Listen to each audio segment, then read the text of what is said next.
اور میرے آقا علیہ الصلوۃ والسلام نے فرمایا، بخاری شریف کی حدیث ہے 3335 نمبر پہ، رسول اللہ نے فرمایا لا تقتل نفس ظلما الا كان على ابن آدم الاول کفل من دمها لانه اول من سن القتل۔ سب سے پہلے جس انسان نے قتل کیا ہے نا انسان کا، حضرت آدم کے بیٹے نے۔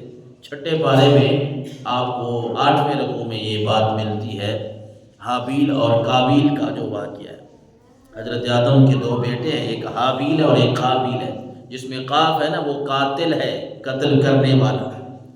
تو قابیل نے حابیل کو قتل تو کر دیا، سب سے پہلا انسان اس دنیا میں قتل ہوا۔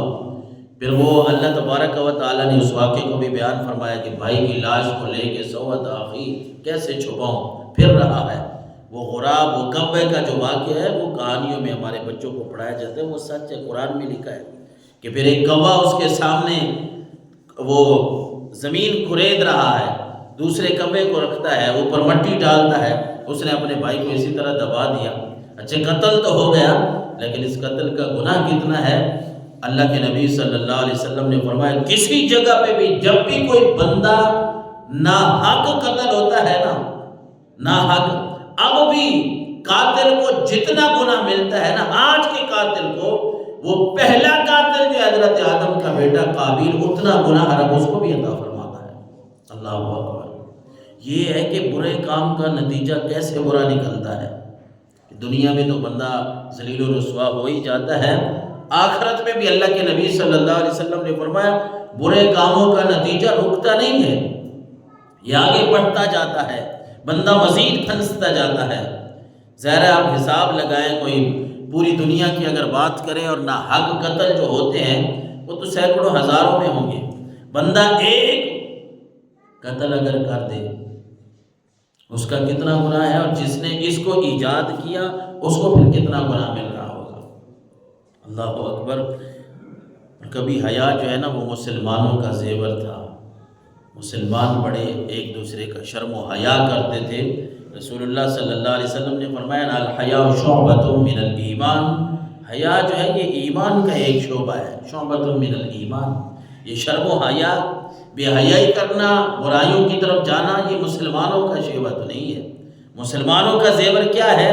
مسلم شریف میں، بخاری شریف میں، کتاب الایمان میں یہ حدیث ملتی ہے کہ والحیاء شعبۃ من الایمان، اور کسی جگہ پہ رسالت امام صلی اللہ علیہ وسلم نے فرمایا بخاری اور مسلم میں کہ الحیاء لا یأتی الا بخیر وانہ خیر کلہ من کلام النبوہ اذا لم تستحی ففعل ما شئت یا فاصنع ما شئت، او کما قال صلی اللہ علیہ وسلم، کہ رسول اللہ صلی اللہ علیہ وسلم نے فرمایا حیا یہ ایمان کا ایک شعبہ ہے، اور فرمایا جب بندے کے پاس حیا ہوتا ہے نا، جس بندے کے پاس بھی حیا ہوتا ہے، شرم و حیا جس کے پاس ہے، رسول اللہ نے فرمایا ساری کی ساری بھلائی اللہ نے اس کی جھولی میں ڈال دی ہے۔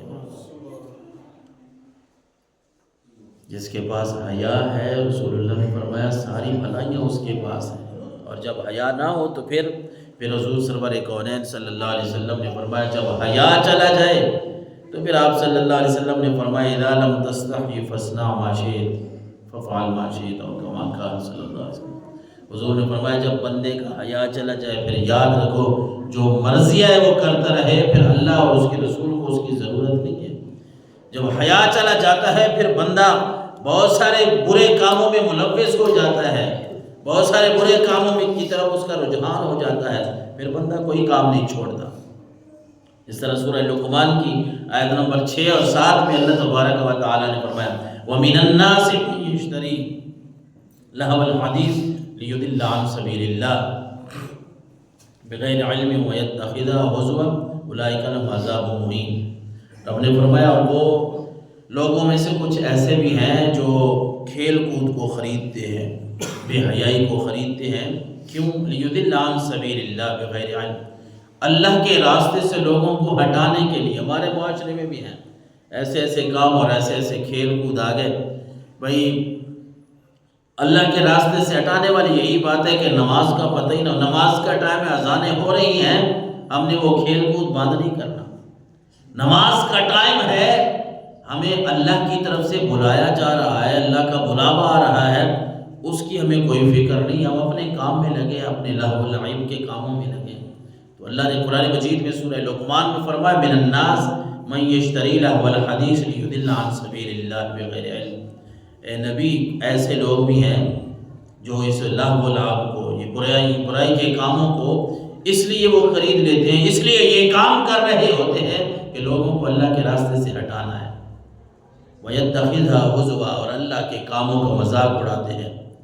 جو اچھے کام ہیں ان کا مذاق اڑائیں گے، برائی کے کاموں کو آگے لے جانے کی کوشش کریں گے، جو اچھے کام ہیں ان کو پیچھے ہٹانے کی کوشش کریں گے۔ رب نے فرمایا اولئک لہم عذاب مہین، ایسے یہی تو وہ لوگ ہیں جن کو رسوا کن عذاب دیا جائے گا۔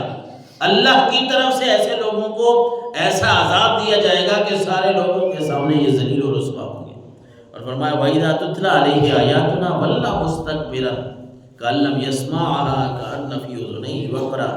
اے نبی، ایسے لوگوں کو جب قرآن سنایا جاتا ہے، ہماری آیات سنائی جاتی ہیں، یہ پتہ کیا کرتے ہیں، ان کو سمجھایا تو جاتا ہے، بتایا جاتا ہے یہ برے کام ہیں، ان کو چھوڑ دو، یہ اللہ اور اس کے رسول کے نافرمانی والے کام ہیں، ان کو چھوڑ دو، اللہ کے راستے کی طرف آ جاؤ۔ تو یہ کیا کرتے ہیں، یہ اس قرآن کو سن کے، اللہ کے کلام کو سن کر، رب نے فرمایا ہماری آیات کو سن کے وَلَّا مُسْتَكْبِرًا، تکبر کرتے ہوئے سائڈ پہ ہو جاتے ہیں، کہتے ہیں کچھ نہیں ہوتا، یہ ویسے ہی مولویوں والی بات ہے، یہ فلانے والی بات ہے، یہ ہم سنتے رہتے ہیں۔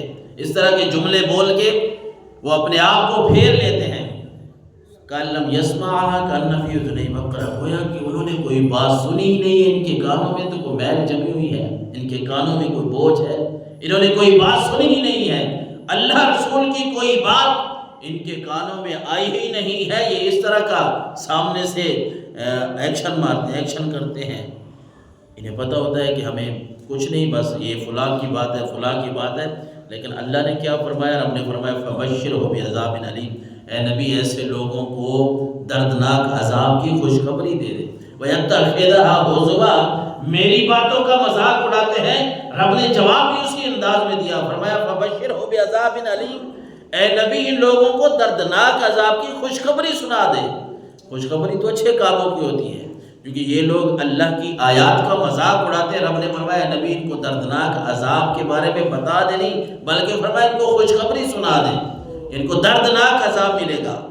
ام المومنین حضرت عائشہ صدیقہ رضی اللہ تعالیٰ عنہ، ترمذی شریف میں یہ ہمیں حدیث ملتی ہے 2185 نمبر میں، ان سے روایت ہے قال رسول اللہ صلی اللہ علیہ وسلم یکون فی آخر امت خسف ومسخ وقذف، قالت قلت یا رسول اللہ صلی اللہ علیہ وسلم ونهلك وفینا الصالحون، قال نعم اذا ظہر الخبث۔ آج کے زمانے میں ہم کیا کرتے ہیں، میں کہتا ہوں بھائی میری ذمہ داری نہیں ہے، اگر کسی جگہ پہ کوئی برا کام ہو رہا ہے تو بس میں نمازیں پڑھتا رہوں، نماز پڑھنا تو اچھی بات ہے، بلکہ فرض جو ہے پڑھنی ہے، میں اپنے آپ کو برائی سے بچاؤں، میری ذمہ داری نہیں ہے کہ میں اپنی اولاد کی تربیت کروں۔ مجھے پتہ بھی ہے کہ میرا بیٹا، میری بیٹی میرے گھر میں اگر غلط موبائل استعمال کرتے ہیں تو میں نے ان کو کچھ نہیں کہنا، بس یہ چل رہا ہے، یوں ہی چلتا ہے، آج کل نظام ہی کیوں چل رہا ہے، ہم یہ سارے کا سارا نظام کے اوپر، ماحول کے اوپر، زمانے کے اوپر ڈال دیتے ہیں۔ ارے اللہ کے نبی نے کیا فرمایا، ہم ایسے لوگ اگر بنیں گے کہ ہم کسی کو خود نیکیاں تو کر رہے ہیں، اگر خود نماز ادا کر رہے ہیں اور دوسروں کو تلقین نہیں کر رہے، بچا نہیں رہے، بتا نہیں رہے، کیونکہ قرآن